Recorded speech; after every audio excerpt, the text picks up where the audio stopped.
Breaking news Marathi या वृत्तवाहिनीला subscribe करायला विसरू नका आणि हो, व्हिडिओ आवडल्यास नक्की लाईक करा। मुख्य संपादक वसंत पानसरे।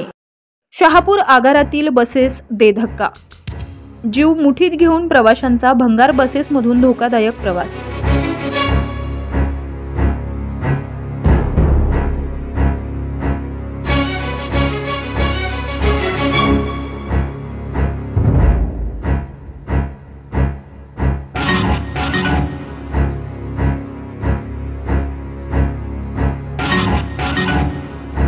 शहापूर तालुक्यातील दळणवळणाचा महत्त्वाचा कणा समजल्या जाणाऱ्या लालपरी म्हणजे एसटी सध्याच्या घडीला शेवटची घटका मोजत असल्याचं वास्तव्य सध्या समोर आलं असून शहापूर आगारातील बहुतेक बसेस या बेधक्का झाल्यानं प्रवाशांना नाहक त्रास सहन करून जीव मुठीत घेऊन धक्कादायक प्रवास करावा लागत आहे।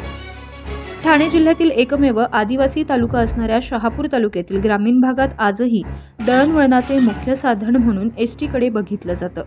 शहापूर आगारात एकूण 48 बसेस असून त्या सर्व भंगार झाल्यामुळे प्रवासातच बंद पडण्याचं प्रमाण मोठ्या प्रमाणात वाढल्यानं प्रवाशांना त्याचा फटका पडत असून शासनाने हाफ तिकीट केलेल्या महिला, वयोवृद्ध नागरिक, शाळकरी मुले यांना नाहक फटका पडत आहे।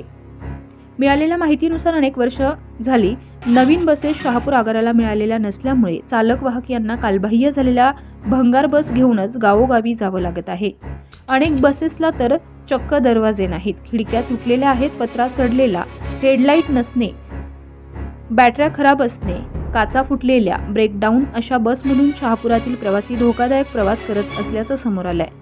अनेक वेळा ब्रेकडाऊन होऊन बसचा अपघात होण्याच्या घटना घडल्यात। मात्र एसटी महामंडळ एखाद्या मोठ्या दुर्घटनेची वाट पाहत आहे का, अशी चर्चा होत आहे। Breaking news Marathi, Mayur Kirpan, Shahapur.